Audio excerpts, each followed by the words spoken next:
नमस्कार। धूमिल पांडुलिपि में आप सबका स्वागत है। भूली बिसरी कहानी में आज सुनिए कमलेश्वर जी की कहानी देवा की माँ। उसकी माँ दरिया बुनती थी और वह बेकार था। दरिया बुनने का कोई ऐसा बंधा हुआ सिलसिला नहीं था जिसे काम कहा जा सके। कभी कोई अपनी जरूरत से बुनवा लेता और कभी बेजरूरत भी उसे काम देने की नीयत से दे देता। या बरसों का कोई गद्दा लियाव जब जवाब दे जाता, उपल्ला और अस्तर फट जाता और बदरंग नामा भीतर से झांकने लगता, तो उसे काम में ले आने का एक यही तरीका था कि उसे देवा की माँ को दे दिया जाए और वह महीने 2 महीने में दरी बुनकर दे जाए। मेहनत मजदूरी का दाम धीरे धीरे पड़ता रहता, क्योंकि कोई धंधा तो था नहीं। इस हाथ ले उस हाथ दे, यही क्या कम था कि जरूरत पड़ने पर उसे कहीं न कहीं से पैसे मिल ही जाते। यहाँ के सारे परिवार एक दूसरे से बेहतर जलते थे, कुड़ते थे, पर वक्त की मार ने उनकी जवानों को कुंद कर रखा था। हर एक की बेबसी ने एक अनदेखे धागे में बड़े ही आश्चर्यजनक रूप में उन्हें बांध रखा था, जिसका कोई सिरा नजर नहीं आता था। यही वजह थी कि जवान होते हुए भी देवा को के बेकार रहने को लोगों ने बड़ी निसंग स्वाभाविकता से स्वीकार कर लिया था। देवा जब अपने चारों ओर नजर घुमाता, उसे यह सब खलता। खुद अपनी माँ की बेईमानी भी चुपती, जो दरियों के लिए रुअड़ लेते वक्त पंसेरी पर आधा सेर ज्यादा लेने की नीयत से मैल के एवज में 5.5 सेर के लिए झगड़ती और इस तरह आधा सेर रुई बचा बचा कर 8-10 दरियों के बाद एक अपनी निजी दरी बनाकर बेच लेती। वह अपने चारों तरफ लोगों को देखता, उसे लगता कि उनके चेहरे एकदम एक से हैं, जिन पर नफरत, प्यार, प्रशंसा या निंदा कुछ भी तो नहीं उभरती। अजीब सी एक रास्ता थी, जैसे एक शंकर से योगी हैं जो विष पीकर स्थिर से बैठे हैं आंखें मूंदे। इसलिए वह घर से भागा भागा रहता, मौलवी साहब के अस्तबल में लगे शास्त्री के छापा खाने में बैठा रहता। वहां की एक रस आवाज से जब मन उबता तो ठाकुर की इमली के नीचे वाले चबूतरे की महफिल में पहुंच जाता।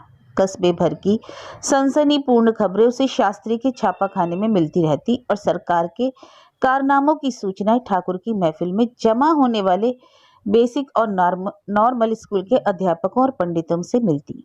इन दोनों ही जगहों पे उसे ऐसे आदमी दिखाई पड़ते थे जो अपनी बातों और अपने स्वार्थों से अलग से होकर आसपास और दूर दूर के सुख दुख और संघर्ष के प्रति जिंदा दिखाई पड़ते थे। यहाँ आकर जैसे वह अपने को भुला बैठता और बहुतों के पांत में शामिल हो जाता।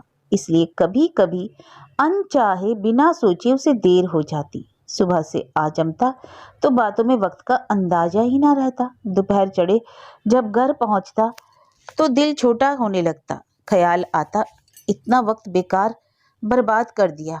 इससे अच्छा होता कि अम्मा के काम में हाथ ही बटाता और कुछ ना ही तो रुअड़ी नोचता, जिससे धुनकने के लिए डाली जा सकती, या सूत के लिए अच्छियाँ ही बनाता जिससे रंगने में आसानी होती। घर में घुसता, बरामदे में ही अड्डा सजा होता, सूत का जाल पूरा होता और रंगीन सूत की पंडियां इधर उधर लुढ़कती होती। कसने वाला हत्था एक और पड़ा होता और अम्मा बैठी सूत काटती होती या रुहड़ नोचती होती। आहट सुनकर बिना उसकी ओर देखे उठती और कोठरी में घुस जाती। डिबिया में से लंबी जंजीर वाली घड़ी निकालती, घड़ी हथेली पर रखती तो जंजीर हथेली के उस पार झूल जाती। उसे कुछ क्षण देखती, एक टक जैसे सुइयों की गिनती पड़ने में उसे कुछ याद आता हो, और तभी देवा का मन भर आता।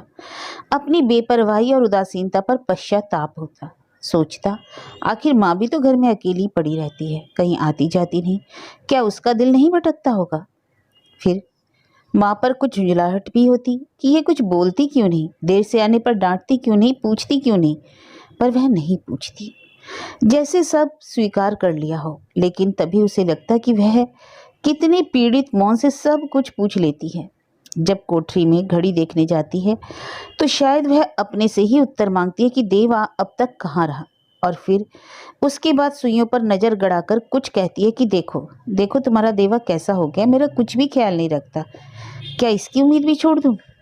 और तब देवा की आंखें नम हो जाती। वह अपने को सारी बातों का जिम्मेदार पाता। उसे पिता की याद आती, जिसे उसने देखा तो था पर कभी महसूस नहीं किया। माँ कोठरी से निकलती, आसन बिछाती और खाना परोसकर देवा को आवाज देती, आ देबू जरा पानी रख ले तो 2 गिलास। तब देवा को पता चलता कि माँ भी बिना खाए बैठी रही है। कहता है, अम्मा तुम खा लेती ना, मैं जरा मास्टर जी के पास गया था। उनके हाथ में 50-60 की नौकरी तो रहती ही है, शायद अब वे स्कूल खुलने पर कुछ ख्याल कर लें।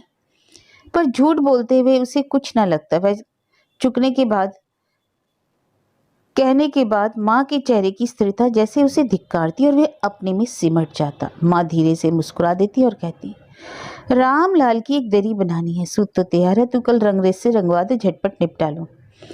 अम्मा घर पर ही रंग लेना, बाजार में बहुत दाम बढ़ते हैं। पक्का रंग तो घर पर तैयार कर लूं, पर कुटाई नहीं होती और बिना कुटे रंग नहीं चढ़ता। मेरा तो कंधा बेकार है, नहीं तो। अरे कुटाई मैं करूंगा, कल तुम औटा कर रंग बना देना, फिर सब मेरा काम। और दूसरे दिन देवा जब उठता तो खुद जाकर चूल्हा सुलगाता और कहता, अम्मा पहले रंग औटा लो, फिर मैं बैठा कूटता रहूंगा, तब तक तुम खाना बना लेना। माँ पतीला चढ़ा देती, रंग की पुड़िया चूल्हे के पास रख देती और पट्टा डालकर बैठ जाती। तो देवा देखता कुछ देर तो लगेगी ही, फिर जरा बाहर निकलता, फिर आकर झांक जाता कि अब माँ ने पानी में रंग डाला या नहीं, फिर निकल जाता और निकलता तो बस निकल ही जाता। जब वापस आता तो धूप चढ़ी होती, दोपहरी तपती होती और माँ पटिया पर सूत रखे हाफते हाफते कूटती होती। बालों की लठें रूखी सी झूलती होती, बाहों की नसें सूत सी उभर आती और उसके हाथ रंग से बदरंग होते। माँ आहट सुनती तो लच्छियों को तार पर फैलाकर कोठरी में घुस जाती। इसी तरह दिन बीतते जाते और देवा को कभी यह महसूस भी ना हो पाता कि आखिर यह सब कैसे चलता जाता है। माँ किन ख्यालों में डूबी रहती है और क्या सोचती रहती है, और ना वह पूछ ही पाता, क्योंकि जब भी पूछने का अवसर आता तो वह घड़ी और उसकी सोने की जंजीर बीच में आ जाती। माँ उदास दिखाई पड़ती और स्वयं अपने प्रति असंतोष से पछताता होता। यदि वह कोशिश भी करता तो साहस न पड़ता, क्योंकि घड़ी और उसकी सोने की जंजीर से उसके पिता का इतिहास जुड़ा था, जो कहीं स्टेशन मास्टर थे और वर्षों से दूसरी शादी करके अपने बाल बच्चों के साथ रह रहे थे। उसने सिर्फ इतना सुना था कि 5 वर्ष पहले वे कुछ घंटों के लिए माँ से मिलने आए थे, तब दूसरी शादी कर चुके थे। माँ ने कहीं से उधार लाकर उनके लिए खाना बनाया था, पर उन्होंने खाया नहीं था। उस वक्त पड़ोस की औरतों ने माँ से कहा था कि अपनी और देवा की परवरिश के लिए कुछ माहवारी तय कर लेना चाहिए। बात नहीं उठाई। चलते वक्त पिता ने माँ से कहा था कि घड़ी की जरूरत पड़ जाती है, कभी कभी उसे दे दो तो लेता जाऊं। पर माँ ने जवाब दिया कि यही एक चीज पास रह गई है जो देवा को भी उसके वक्त का ज्ञान कराती रहती है। हाँ, यदि सोने की जंजीर हो तो वह ले ले। पर पिता ने बात खुल जाने के कारण और घड़ी मांगने के पीछे जंजीर की असली ख्वाहिश जाहिर होने के कारण आगे बात नहीं बढ़ाई और चले गए। के जाने के बाद बगल के मकान की बूढ़ी बातों का पता लगाने आई थी, क्योंकि उस दिन सभी घरों में यही चर्चा थी। पीछे पीछे देवा की माँ की बुराइयां भी बड़ी ईमानदारी से बयान की जा रही थी, और उससे भी ज्यादा ईमानदारी और चिंता से उसकी सहन शक्ति, संतोष और मुसीबतों को दोहराया जा रहा था। वृद्धा आकर बैठी और उसने पूछा, क्यों देबू की माँ, बातचीत का कैसा रवैया था उनका? वैसा ही था चाची, सचमुच कोई फर्क नहीं था। मैं तो समझी थी कि पता नहीं कैसे पेश है, पर स्वभाव नहीं बदला, तन से तो एकदम बदल गए। मैं तो पहली नजर में पहचान ही नहीं पाई। अभी से सामने के 2 दांत बदलवाने पड़ गए हैं। अच्छा, बात क्या क्या हुई? तुम्हारी बातों का क्या जवाब दिया?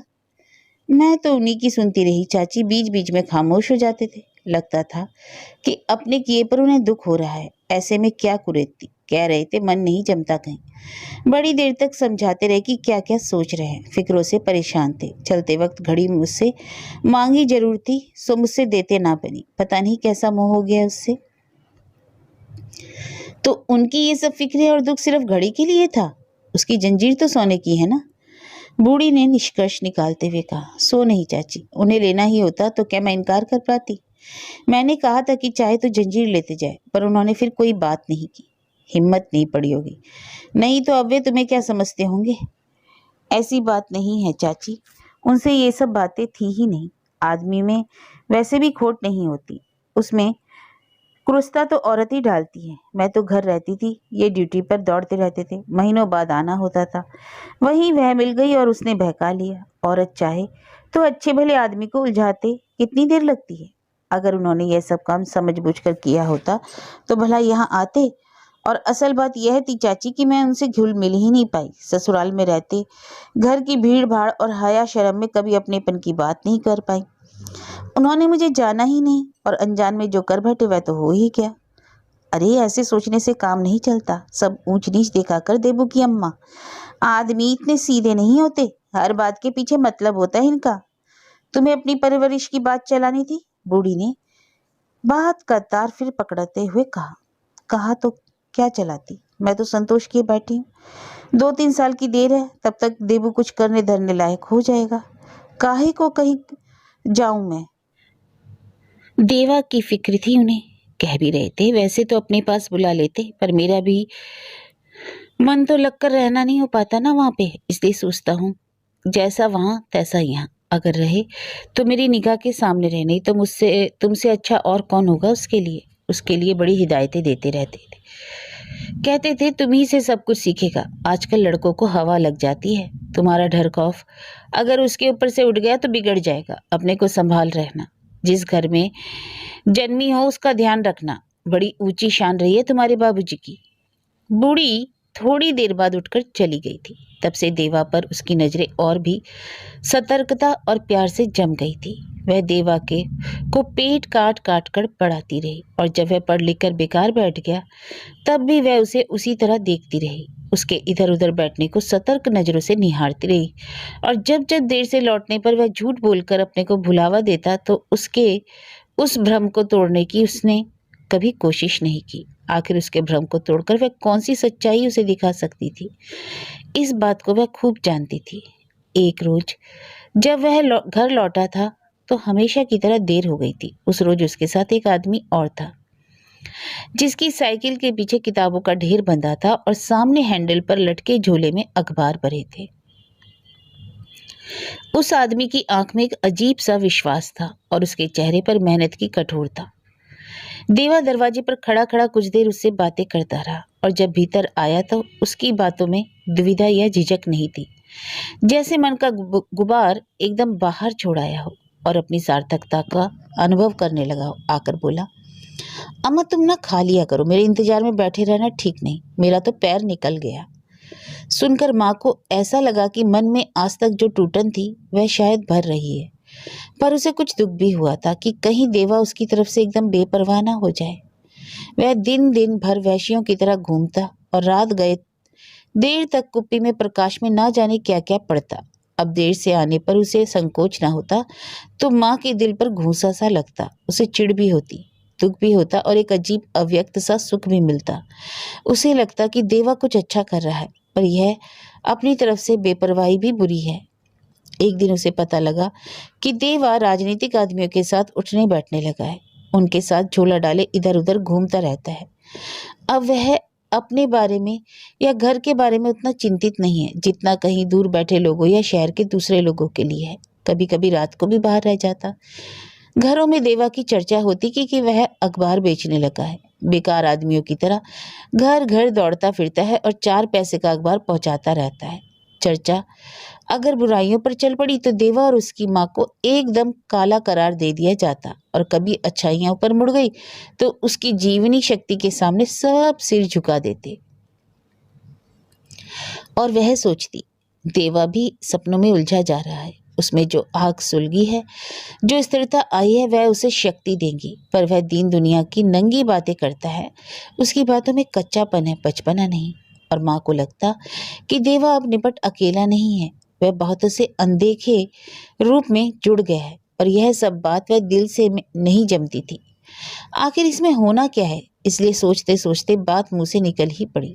देवा अखबार बांट कर आया था। माँ ने खाते वक्त उससे कहा था, देवू तुम्हारा ये अखबार बेचना हमें अच्छा नहीं लगता। देवा चुप ही रहा। जब खाना खाकर चढ़ने लगा तो माँ ने रोक कर कहा, यह 5 सेर सूत लेते जाओ, सामने तुलवा कर देना, जब आना तब रंगवा कर लेते आना। देवा ने सुना और एक झोले में सूत भर लिया। पूछा, कौन से रंग में रंगना है? 4 सेर नीला और 1 सेर पीला बॉर्डर के लिए। चलते चलते उसे याद आया तो बोला, अम्मा मुझे समय नहीं मिलेगा तो मेरा कुर्ता जरा धोकर डाल देना, इस्त्री मैं कर लूँगा। कल के लिए कोई कुर्ता नहीं है। अम्मा ने हूँ की और वह चला गया। माँ ने कुर्ते को साबुन से धोकर कलफ और नील लगाया, तार पर फैलाया और इंतजार किया, पर देवा नहीं आया। खाना बनाकर बैठी रही, पर वह नहीं लौटा। रात आई और चली गई, लेकिन देवा के वापस आते पैरों की आहट सुनाई नहीं पड़ी।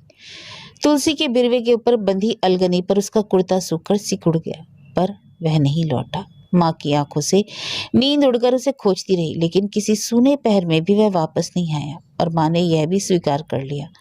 अलगनी से कुर्ता उतारकर तहकर बक्से में रख दिया। पता नहीं किस वक्त आकर मांग बैठे। तीसरे रोज पंडित अपनी दरी मांगने जरूर आए। तब उसने यही कहा था, 6-7 दिन में पहुंचा दूंगी।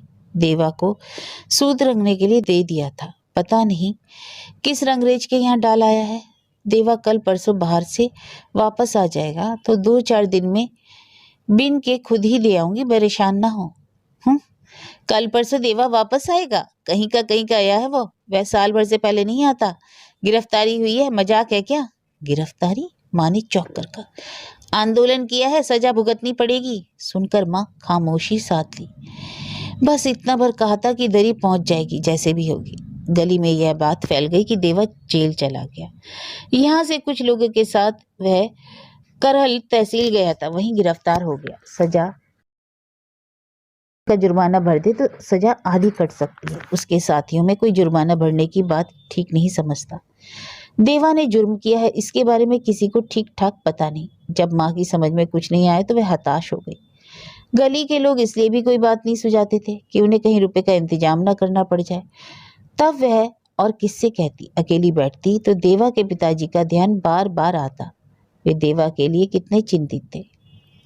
सोचा अगर उन्हें पता चलेगा तो यही कहेंगे मुझे खबर तक नहीं दी। आखिर बेटा तो मेरा भी है, और कौन करेगा उसके लिए? जो हुआ सो हो चुका, पर क्या खून और प्यार के फर्ज छूट जाते हैं? तब एक दिन उसने उन्हें चिट्ठी लिखी थी, देवा करहल तहसील में गिरफ्तार हो गया है। कुछ कह के नहीं गया। थोड़े दिन पहले पंडित जी से यह खबर मिली। वह यह भी कहते हैं कि 200 रुपये जुर्माना दे दिया जाए तो देवा की आधी सजा कट जाएगी। इतवार की रात को गया था। यहाँ बिल्कुल अकेली हूँ, जी नहीं लगता। देवा की वजह से घर बड़ा सूना लगता है, कुछ काम भी नहीं कर पाती। आप जो पैरवी ठीक समझे करके उसे छुड़ा लाएं। हो सके तो यहाँ होते हुए आप करहल निकल जाएं।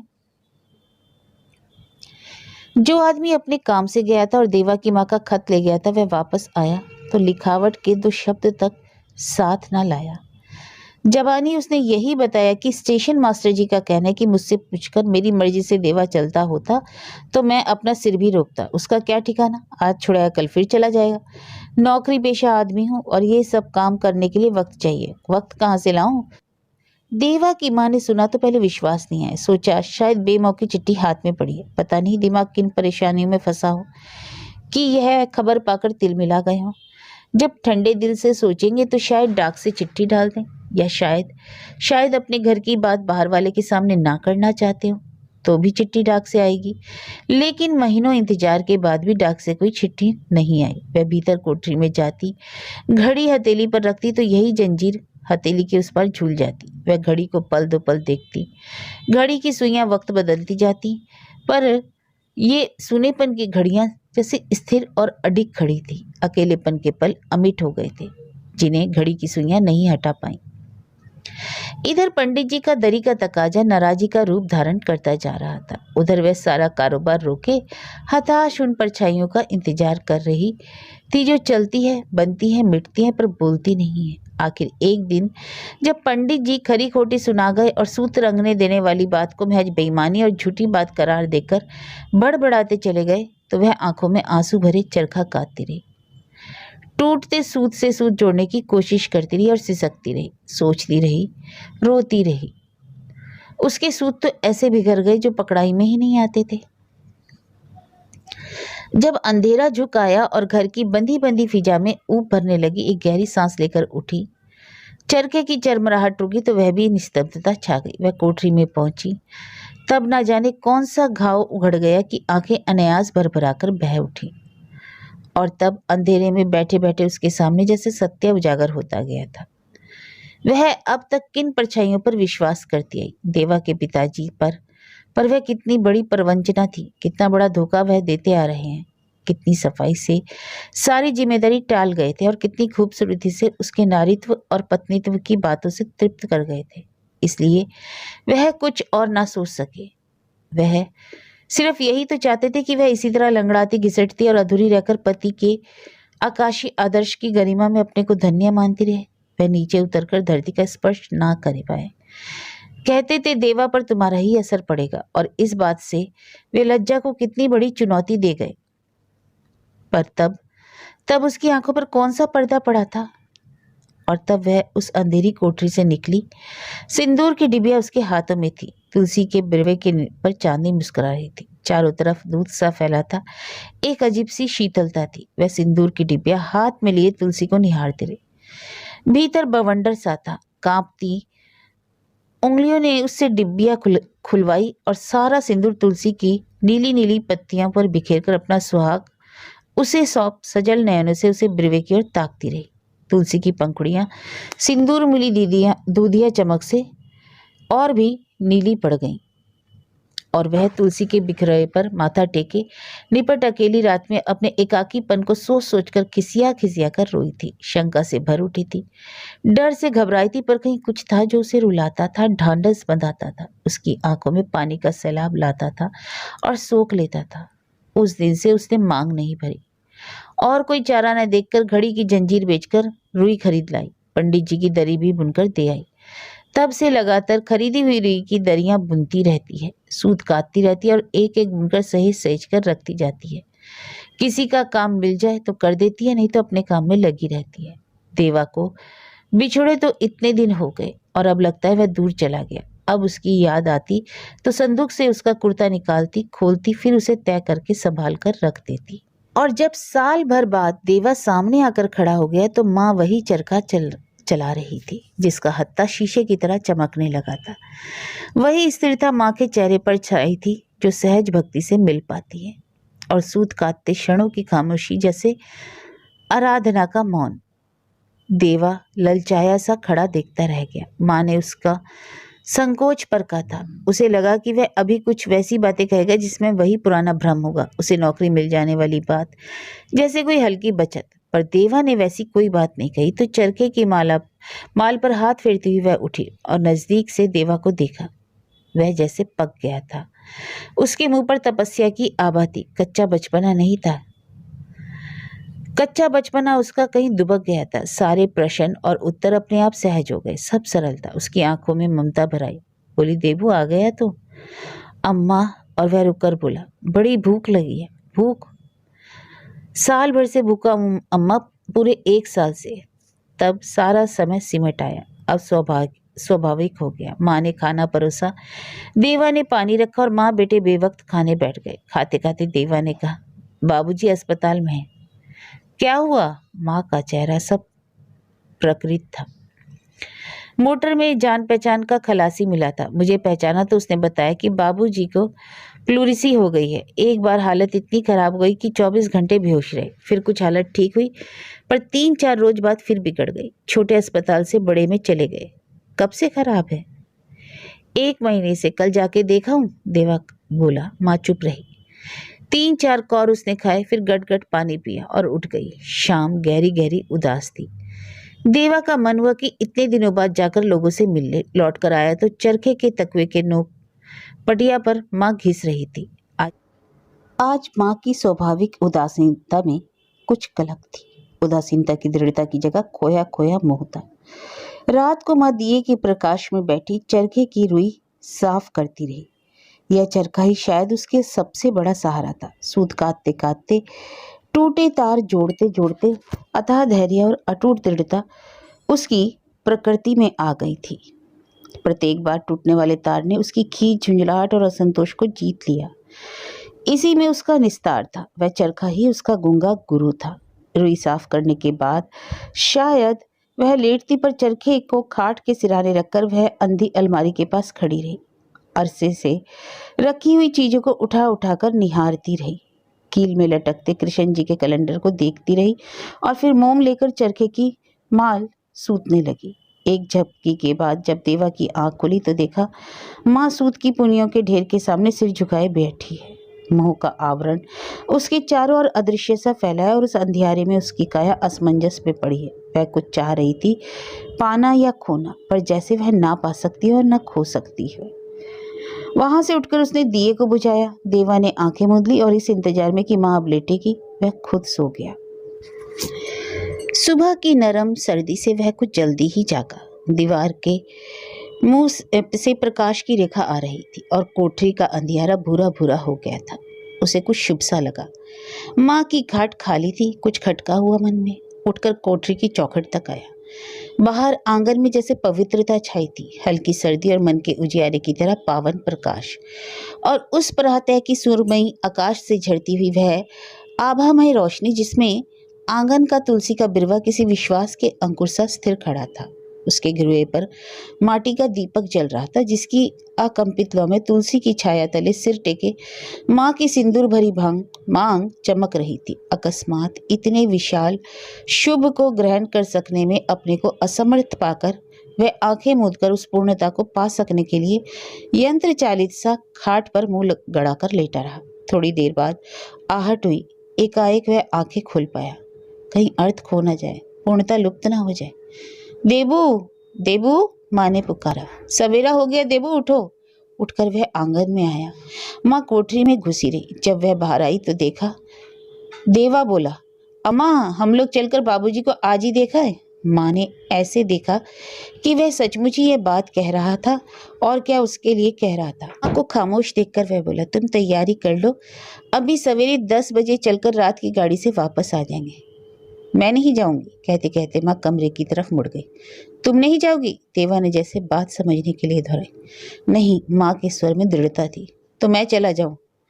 देवा सहसा कह गया। नहीं, माँ ने उसी दृढ़ता से कहा और अपने काम में लग गई।